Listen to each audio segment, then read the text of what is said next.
제 기억으로도 역대 한일 관계가 가장 행복했던 시절은 김대중 정부 시절이었습니다. 김대중 대통령은 일왕으로 불리던 호칭을 천왕으로 부르라고 주창하시기까지 했습니다. 노무현 대통령은 방충체육관에서 스모 경기 대회까지 개최했어요. 지금으로는 상상도 할 수 없는 일이죠. 어쩌다가 그렇게 진보 정권에서 만들어 놓은 한일 관계에 좋았던 분위기가 어쩌다가 이렇게 파탄 지경이 되고, 이 파탄 지경을 극복하기 위해서 이 비방을 무릅쓰고 왜 윤석열 정부는 나서야만 했는가, 차분하게 좀 따져보고 복귀를 해보는 게 필요하지 않겠는가, 이런 생각이 들어요. 이 위안부 강제징용 문제를 문재인 정부에서 수술대 위에 올려놓고 배를 열었어요. 고치겠다고. 손도 못 대고 다시 덮어버린 거예요. 폭탄 돌리게 한 거 아닙니까? 방치해 놨다가. 제3자 대의 변제안도 그 맥락은 민주당 출신 문희상 국회의장의 아이디어에서 비롯된 거예요. 아니, 이렇게 해서 조심조심 탈얼음판 걷듯이 한일관계 개선을 위해서, 비정상의 정상화를 위해서 접근하고 있는데, 이게 삼전도의 굴욕이고 제2의 이완영이고 악쓰면서 비판받아야 될 일입니까? 참으로 이 한일 관계라는 것이 참 볼수록 수수께끼 같고 어렵다는 생각이 자꾸 듭니다. 오늘 우리 외교통일위원회에서 발신된 거친 언사들에 대해서 많은 국민들이 걱정을 많이 하실 것으로 보고, 과연 이 문제가 정말 침 튀기면서 악쓰면서 다뤄져야 될 문제인지, 아니면 정말 차분하고 진지하게 토론으로 이어가야 될 문제인지 한번 좀 다시 한번 생각해 봐야 될 때라고 생각합니다. 제 기억으로도 역대 한일 관계가 가장 행복했던 시절은 김대중 정부 시절이었습니다. 우리가 자주 인용하는 98년도에 김대중 오부치 한일 파트너십 선언, 그것은 과거를 직시하면서 미래로 나아가자는 것이었고, 거기에는 과거에 대해서도 과거 식민지배에 대한 통절한 반성과 마음으로부터 사죄가 명시되어 있고, 김대중 대통령은 일왕으로 불리던 호칭을 통례대로 천왕으로 부르라고 주창하시기까지 했습니다. 반대를 무릅쓰고 문화개방을 했고요. 그 이어서 노무현 대통령은 장충체육관에서 일본의 국기인 스모 경기 대회까지 개최했어요. 지금으로는 상상도 할 수 없는 일이죠. 근데 어쩌다가 그렇게 소위 진보 정권에서 만들어 놓은 한일 관계에 그 좋았던 분위기가 어쩌다가 이렇게 파탄 지경이 되고, 이 파탄 지경을 극복하기 위해서, 다시 원상회복하기 위해서 이 비방을 무릅쓰고 왜 윤석열 정부는 나서야만 했는가에 대해서 좀 반추를 해보면서 차분하게 좀 따져보고 복귀를 해보는 게 필요하지 않겠는가, 이런 생각이 들어요. 우리는 떠들고 악을 쓰지만 정작 징용 피해자들은 굉장히 침착하게 우리를 바라보고 있습니다. 장관님, 이 대법원의 그 원고 피해자들과 그 유족들이 15명인가요? 네, 14건에 15분. 그렇죠. 그때 이제 생존을 하신 분이 3분 계시고. 3분 계십니다. 이 중에는 이번에 정부의 제3자 대의변제 해법을 찬성하는 분도 있고 반대하는 분도 계시죠. 있습니다. 네. 찬성하는 분들이 많습니까? 반대하는 분들이 많습니까? 신뢰되는 질문입니다. 네, 제가 수치로 말씀드리기는 부적절합니다만은 저희들이 그 생존하신 분들 또 유가족분들을 만나본 결과에 의하면 상당수의 분들이, 반 이상이, 과반수의 분들이 이 정부 그렇습니다. 해법안을 수용하겠다는 의사를 가지고 있습니다. 네, 감사합니다. 이게 제가 그 유족들 얘기를 언론을 통해서 봤는데, 제가 이 한 줄 한 줄 읽으면서 부끄러워서 제가 얼굴을 못 들겠어요. 일본에 만약 용서하기 힘들지만 우리 세대에 매듭 짓고 다음 장으로 넘어갈 때라고 생각한다. 정부 해법에 찬성하고 미래를 말한 윤석열 대통령 뜻에 공감한다. 한국과 일본은 서로 도망갈 수 없는 이웃 국가이자 순망치한 같은 관계다. 이제 한일 국민들이 과거는 뒤로하고 서로 화합했으면 좋겠다. 한국 세계 10위권의 경제 대국이 됐다. 지금 중요한 건 그 길이지 반일은 아니다.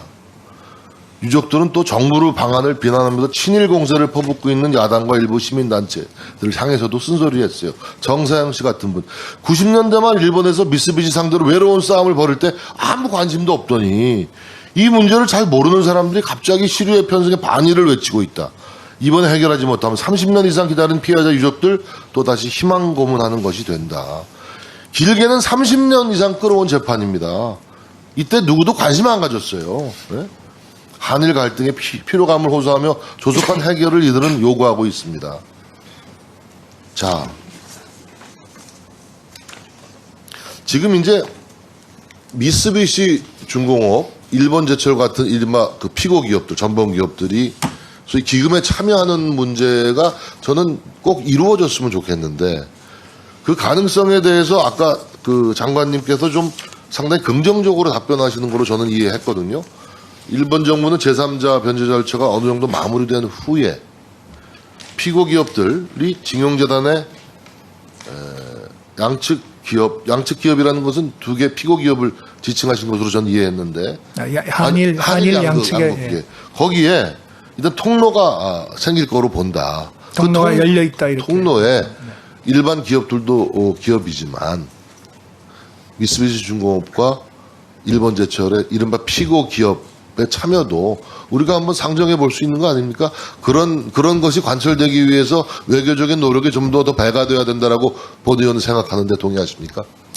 네, 지금 경단련과 전경련과 경단련이 이번에 합의한 것은 양측의 그 기업들이 자발적으로 지금 강제동원 지원 재단이 아니고 미래를 위해서 미래 세대를 위해서 한일 간의 미래 파트너십 기금을 설립하자는 겁니다. 근데 그 기금에는 또 지금 두 피고 기업이 참여할 수 있는 길이 열려 있습니다. 그리고 또 한일 관계가 개선되고 이 대법원 판결 이행이 원활히 진행되면 지금 현재 있는 그 재단에 일본의 기업들이 또 기여할 수 있는 길도 열려 있고 또 그것을 기대하고 있습니다. 그 한일 정상회담이 12년 만에 열렸는데 우리 야당과 일부 시민단체의 반발도 예상을 했을 거예요. 그렇죠? 그럼에도 불구하고 이 길이 이른바 국익과 미래를 위해서 가지 않으면 안 될 길이라는 확신 때문에 이제 저는 이런 결정을 하신 걸로 보는데 시작은 정부의 6일 발표된 해법이었습니다. 제3자 대의변제 방법. 근데 이 방법에 대해서 혹시 야당과는 상의한 적 없습니까? 지금까지 제가 야당이 이 한일 문제, 강제징용 문제에 대해서 대안을 제시했다라고는 제가 들어보지 못했거든요. 이 문제는 2015년에 아베, 박근혜 간의 위안부 문제가 이제 이행이 안 되고 또 2018년에 대법원 배상 판결 이후에 어느 해결책도 제시하지 않았거든요. 저는 이게 국내법의 문제고 일본 국내법의 문제고 중간에 65년 청구권의 또 국제 협약에 관한 문제가 지금 엉켜있는 문제인데 이 문제에 대한 절충안을 우리 정부가 지금 만들어냈다. 고육책으로. 그렇게 이해하고 있습니다. 왜? 한일 관계를 이렇게 불편하게 비정상적으로 장기간 방치해서는 안 된다. 그건 우리 국익에 궁극적으로 도움이 안 되기 때문에 누군가는 이 폭탄을 처리를 해야 된단 말이지. 그래서 사실은 대법원 2018년 그 판단 이후에 문재인 정부 위안부 강제징용 문제를 근본적으로 해결하겠다 그랬어요. 근데 근본적으로 해결했습니까? 손도 대지 못했어요. 이 위안부 강제징용 문제를 문재인 정부에서 수술대 위에 올려놓고 배를 열었어요. 고치겠다고. 손도 못 대고 다시 덮어버린 거예요. 그 폭탄 돌리기 한 거 아닙니까? 그 방치해놨다가 윤석열 정부 들어와서 이걸 그대로 방치해서는 안 되겠다. 국익에 우리의 미래. 그래서 결단을 하고 제3자 대의변제안도 그 맥락은 민주당 출신 문희상 국회의장의 아이디어에서 비롯된 거예요. 아니 이렇게 해서 조심조심 살얼음판 걷듯이 한일관계 개선을 위해서 비정상의 정상화를 위해서 접근하고 있는데 이게 삼전도의 굴욕이고 제2의 이완영이고 길거리에서 침튀면서 악쓰면서 비판받아야 될 일입니까? 장관 답변해 보세요. 네, 이것은 아까 말씀드렸습니다만 국익을 위한 주도적 결단입니다. 이것을 굴종, 굴욕이라고 비하하는 것은 결코 동의할 수가 없습니다. 저희가 일본과 이 문제를 이야기하면서 소위 우리 대한민국이 이제는 높아진 위상과 국력을 바탕으로 이 문제를 우리가 스스로 제3자 변제를 통해서 풀고 오히려 이 한일 관계에서 주도권을 우리 한국이 가지고 앞으로 이러한 미래 파트너십을 이끌어 나가야 되겠다 하는 판단이 있었습니다. 그 과정에서 야당 의원님들께 그때마다 일일이 구체적으로 저희들이 보고 드리지는 못했습니다. 그러나 전체적인 방향은 우리 야당의 지금 그 상임위에 계신 야당 의원님도 말씀을 하신 바 있고 또 지금 정진석 의원님 말씀하신 문희상안 이것도 뭐 어제 오늘 나온 것이 아닙니다. 그렇기 때문에 저희들이 그 제3자 변제라고 하는 이러한 방법을 통해서 우리 피해자 분들께서 또 지금 이분들이 고령화돼 가시고 만약에 강제 집행을 하게 되면은 한일 관계가 돌이킬 수 없는 파국을 맞을 우려가 있기 때문에 이것을 대법원 판결을 존중하면서 판결금을 지급하고 한일 관계를 미래로 가기 위해서는 제3자 변제밖에는 없다라는 판단을 하기에 이른 것입니다.